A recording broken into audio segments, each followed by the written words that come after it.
Welcome everyone, thank you for joining me. This is lecture 7 of my short course on livelihood research. This lecture is about social protection schemes in India, Ethiopia and Brazil, and the question is, do they succeed in countering social exclusion and enhancing livelihoods of the poor? My name is Leo de Haan, I'm from the Netherlands. Give me a minute to share my screen.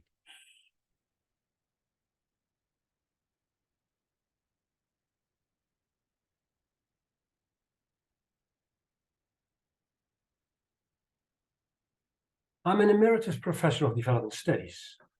Before my retirement, I was rector of the Institute of Social Studies in The Hague in the Netherlands.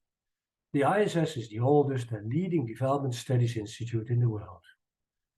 Before my appointment at ISS, I directed the African Studies Center in Leiden, the largest center of its kind in Europe.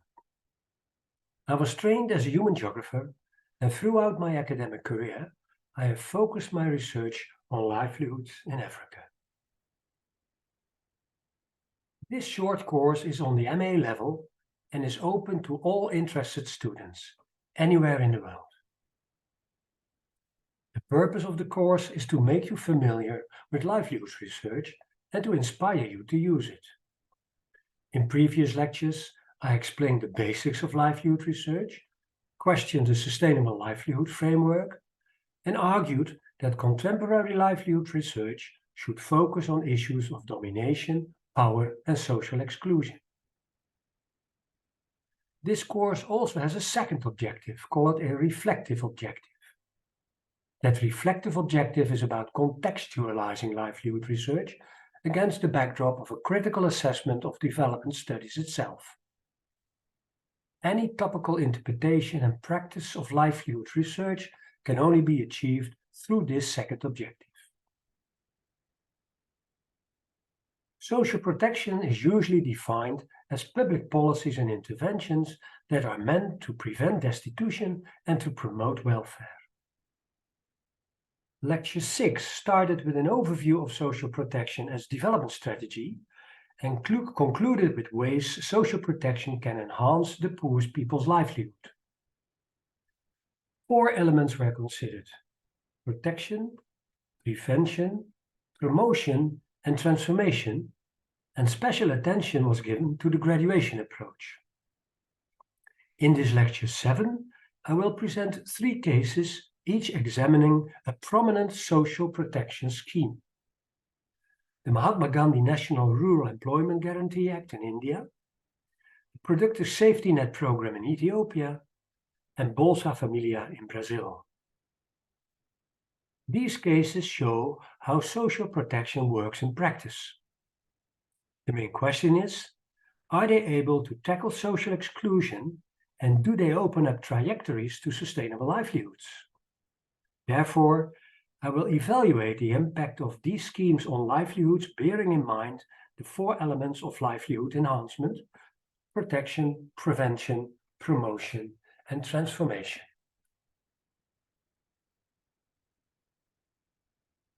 Social protection in India has a long history, but still Indian social protection is a patchwork of schemes initiated by both central and state government, but poorly coordinated with limited coverage of the population.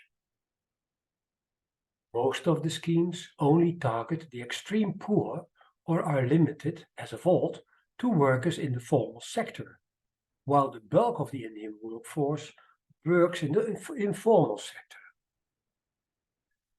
After 2014, social protection became an integral part of India's development strategy.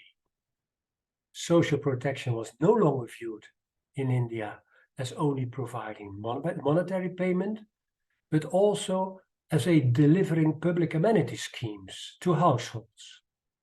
It is argued that initiatives which reduce household expenditure, time, energy, and effort are contributing to the household's welfare as well, and can therefore be considered as integral elements of social protection systems. Examples of the latter are schemes for village electrification and for supplying liquid gas to households. By substituting fuel wood and other cooking fuels and reducing indoor pollution, women's time spent on wood collection and cooking is reduced and the indoor climate is improved.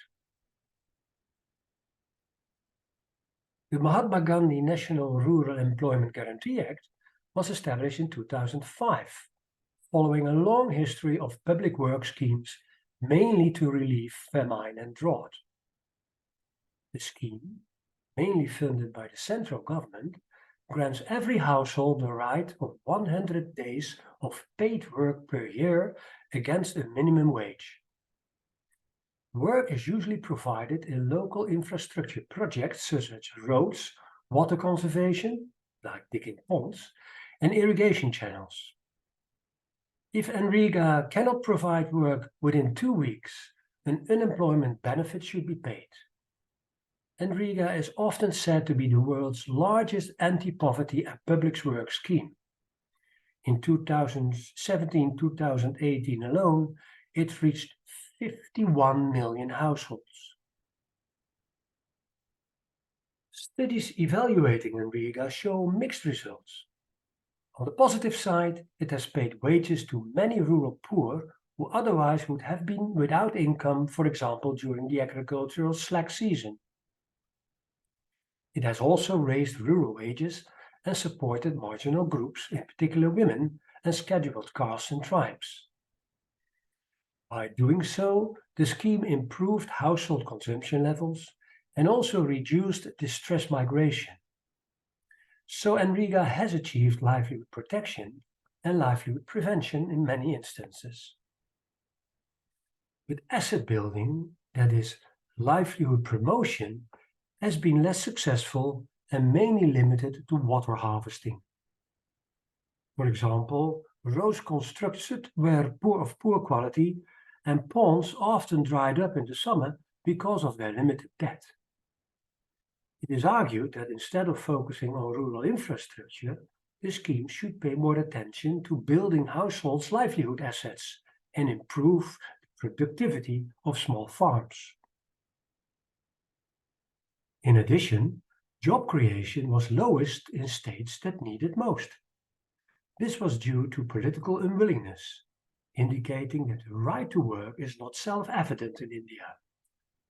Corruption gives the NREGA a bad name. Elite capture, fraud and nepotism siphoned off public funds. Nevertheless, the scheme is found to be much more pro-poor than other big spending programs in India, such as food, fertilizer and fuel subsidies, which favor the middle class rather than the poor. NREGA's results on gender empowerment, that is, its contribution to livelihoods transformation, is repeatedly debated. NREGA stipulates a woman quota of minimally 33% and work for pregnant and lactating women that requires less effort and is close to their home. In addition, provision for childcare at the worksite should be made available if there are 5 or more children below the age of 5 present. Studies show that women's participation has been always well over 33%, even reaching 50% after 2012. But on the other hand, a high participation rate and improved income of women does not necessarily result in more women's empowerment. Gender decision-making at the local level and informal gender norms cause women to be allocated jobs with lower wages, with pregnant and lactating women earning even lower wages. In addition, women have difficulties in accessing their earnings because they are paid into individual bank accounts. At first glance, paying into a woman's individual account looks like a good idea. But opening a bank account, traveling to the post office, and withdrawing money are all governed by informal gender norms, making women rely on male relatives or male mediators. Thus, contestation may arise about by whom and on what the money is spent.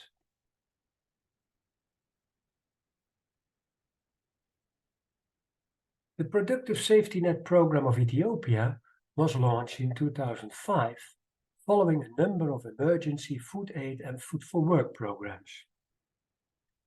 Annual numbers of beneficiaries vary between 5 and 8 million, that is, around 7 to 11% of the population, depending on the incidence of drought. Though PSNP is heavily donor-financed, it is well embedded in Ethiopia's development ideology, in which the developmental state leads the development process. Like many other social protection programs, PSNP applies the graduation out of poverty approach. Progression out of poverty is perceived as a linear process through a number of progressive steps. Protection is the focus in the first and second step. In the first step, households are targeted. Targeting in PSNP is a top-down process. The government identifies food insecure districts and subsequently chronologically food insecure villages on the basis of past performance. Within the selected villages, households are targeted on the basis of such criteria as assets and income, and as having received emergency aid before. Local communities themselves can update the list of targeted households annually, according to the actual situation. The second step consists of direct cash or food transfers.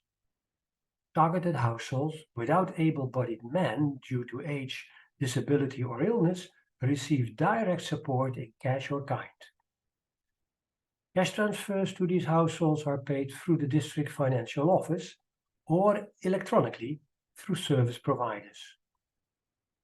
The other targeted households only receive payments when participating in public works. They receive a wage which is set according to the local purchasing power and their labor contribution. The public works are first of all directed towards achieving food security by building and enhancing communal assets such as water harvesting, soil and water conservation works, for example, terraces. Afforestation, that is plantations on communal land, and agroforestry on farmlands, is the second component of public works. Third component is the construction of feeder roads, schools and health posts, water supplies and small-scale irrigation work. All activities take place on the basis of local plans in which all members of local communities are expected to participate. Prevention is the aim of the third step. It consists of achieving financial literacy and participation in village savings and credit schemes. Livelihood promotion starts in the fourth step onwards, when extension services, business planning and market advice are provided to households able and willing to engage in income-generating activities in one of the three designated livelihood pathways. The first pathway is on-farm livelihoods, focusing on poultry, dairy, livestock fattening, or beekeeping. The second pathway is off-farm livelihoods, mainly through petty trade and handicraft. The third pathway is employment.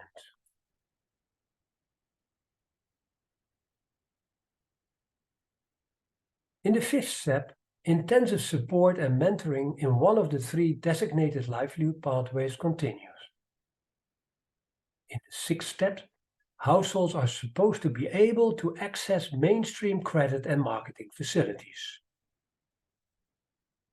After some time, this is supposed to result in graduation out of poverty, the seventh step.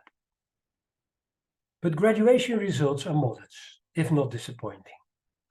Out of the 300,000 households that entered the fourth step of livelihood promotion through one of the three designated pathways, only 14%, instead of the expected 50%, graduated out of poverty. One important reason is that out of the households that developed business plans, roughly 1/3 did not gain access to credit to implement their plans. Moreover, not all poor households are willing to take credit, even if it is made accessible to them, because of risk-aversion behavior is common to the poorest. Therefore, recently a Livelihoods cash transfer pilot was introduced in Step 5, directed towards households too poor to be eligible for credit. With the cash transfer, they can immediately start investing in income activities. They invested most credit in goat and sheep breeding. Moreover, the focus on public works to build community assets ignored the necessity of farmers investing in sustainable land management practices on their own plots. Compared to farmers not participating in public works, farmers participating in public work had less time to invest in sustainable practices on their own lands, such as making buns and applying fertilizer, farmyard manure and compost. In addition, also clientelism between government officials and beneficiaries contributed to the low graduation rate. Transfers have the additional function of mobilizing the population for political and social actions. From that perspective, graduation means that officials lose their grip on people and thus make graduation politically unfeasible for officials.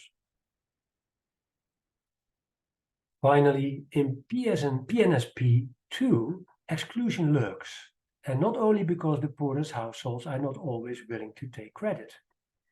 Exclusion is built into PNSP setup. Its geographical targeting of food insecure areas raises issues of equity because not targeted food secure areas still have food insecure households. In other words, PNSP confirms that overcoming poverty and exclusion is a matter of endurance. Development is a fuzzy, messy transformation process with ups and downs and steps back and forward. The trajectory out of poverty is not a stairway, but a bumpy road. Moreover, I fear that the civil war in Ethiopia has seriously affected PNSP's achievements, especially in the Tigray region. Mass starvation is back, not because of drought, but because of food supplies are used as political weapon.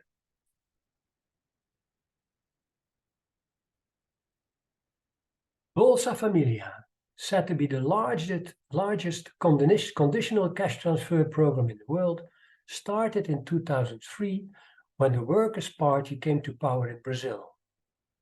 Bolsa Familia emerged from a mix of municipal and federal social protection initiatives aiming at crisis mitigation for poor households, income transfers, and educational interventions.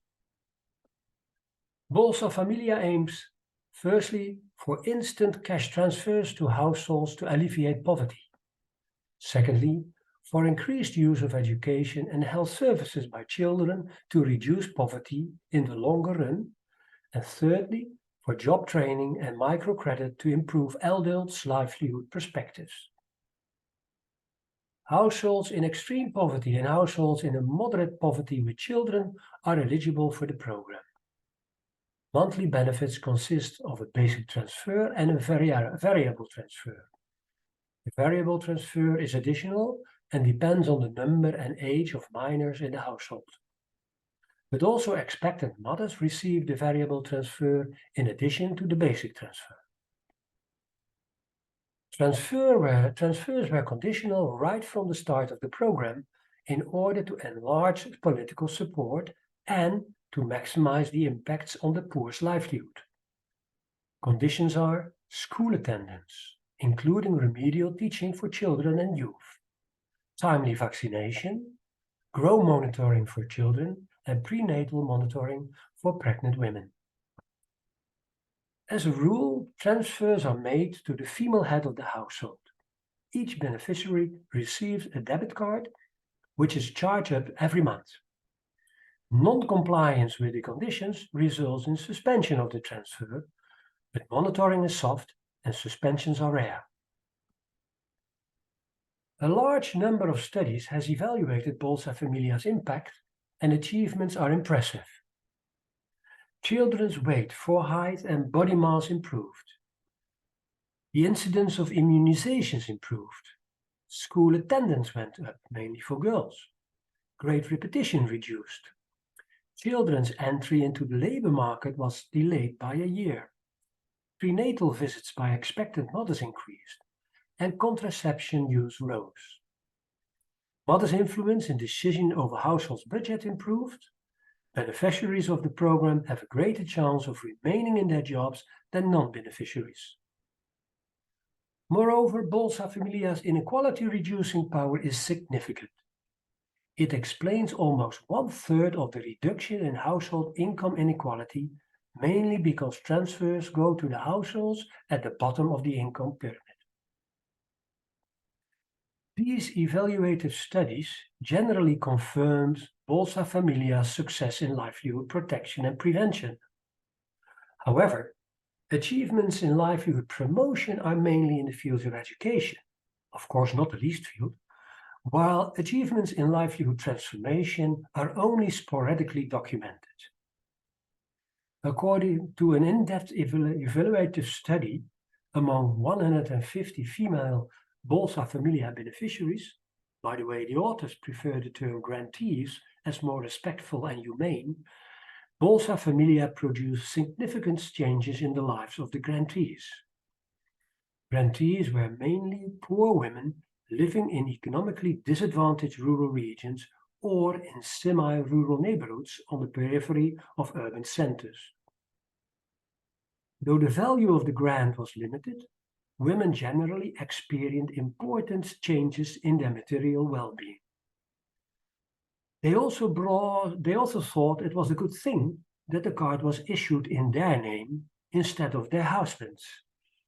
But the study considered the regular income the women obtained through the Bolsa Familia grant only a starting point for livelihood transformation, which, by the way, they define as personal autonomy and citizenship.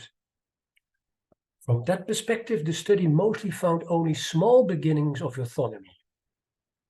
That is, holding a Bolsa Familia card and its guaranteed income contributed to overcoming the culture of resignation, freeing oneself from marital oppression and gaining trust and reliability.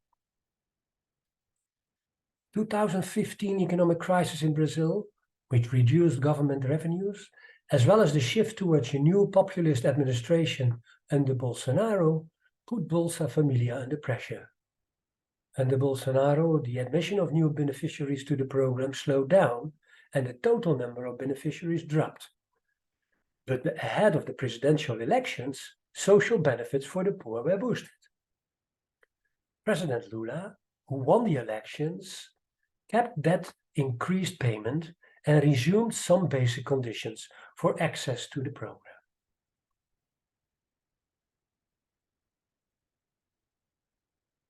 Returning to our conclusion of Lecture 5 that social exclusion is the root cause of poverty, it is social protection that should counter and overcome social exclusion. The way social protection enhances livelihoods and tries to counter and overcome social exclusion consists of 4 elements: protection, prevention, promotion, and transformation. The 4 categories reflect rising ambitions of social protection, both in instruments and in goals. The cases of social protection in India, Ethiopia, and Brazil, 3 countries with large social protection programs, show that livelihood protection and livelihood prevention are generally recognized components of social protection, which for the most part, and leaving room for improvement, attain their goals. However, promotion to sustainable livelihood has yet to come for large segments of the targeted beneficiaries.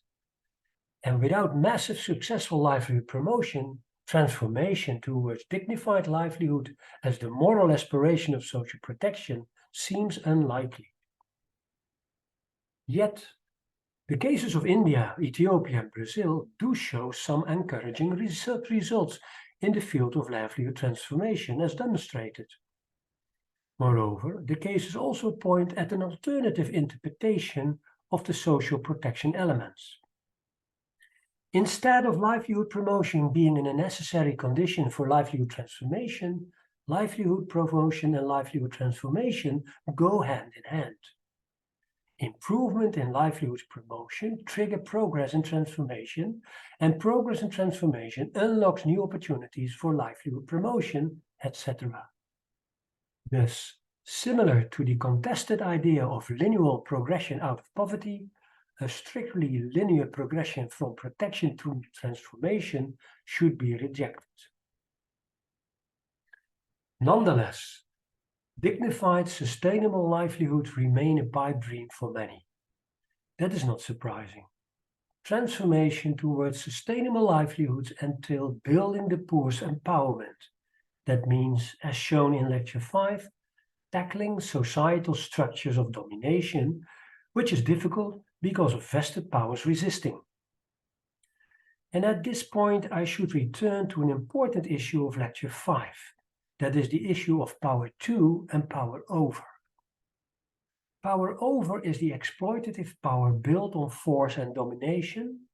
Power to is the productive power able to create new possibilities, a creative power that expressed agency. The question is whether social protection programs empower beneficiaries strong enough to enable them with their power to countervail power over. So far, results are limited.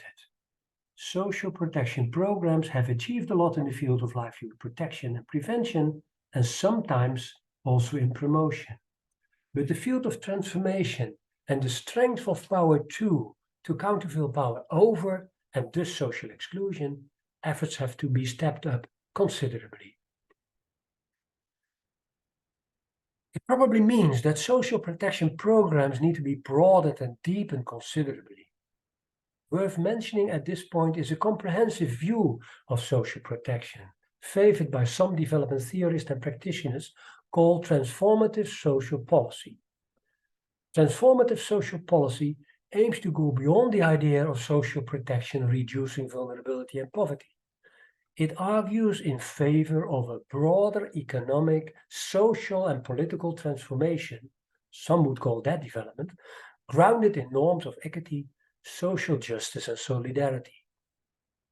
To achieve this kind of transformation, a broad range of policy instruments is needed, ranging from education, health, human settlement and housing, to agrarian reform, labor market, equity affirmative action, family and childcare, old age care, social insurance, and fiscal instruments. Transformative social policy argues that we need to move beyond livelihood transformation to achieve dignified, sustainable livelihoods for the poor. It is an all-embracing approach, making the concept of livelihood transformation look narrow and limited. This brings us to the end of Lecture 7. In the next and final lecture, Lecture 8, I will focus on the decoloniality debate. We will discuss what decoloniality is and search for directions to move from coloniality to decoloniality in livelihood research. Meanwhile, you have the opportunity to complete some coursework and to join my online class on social protection schemes. This course on livelihood research uses the so-called flipped classroom model. This usually means that students go through lower levels of cognitive learning during their preparations before class starts. This enables students to engage in higher levels of learning in class with fellow students and the lecturer. YouTube viewers can also take this short course through a flipped classroom. In practice, it means that for each lecture, your coursework consists of 5 successive parts. A video lecture of about 20 minutes to watch at your convenience. Second, if you are interested, there is also mandatory literature to read. The mandatory literature clarifies issues already discussed in the lecture. To a large extent, you counter again the issues of the lecture, but the mandatory literature also examines some issues more in depth. If you like, I can also provide optional literature. Optional literature presents additional explanations on relevant issues and offer practical, contemporary and inspiring examples on how to organize research on particular issues.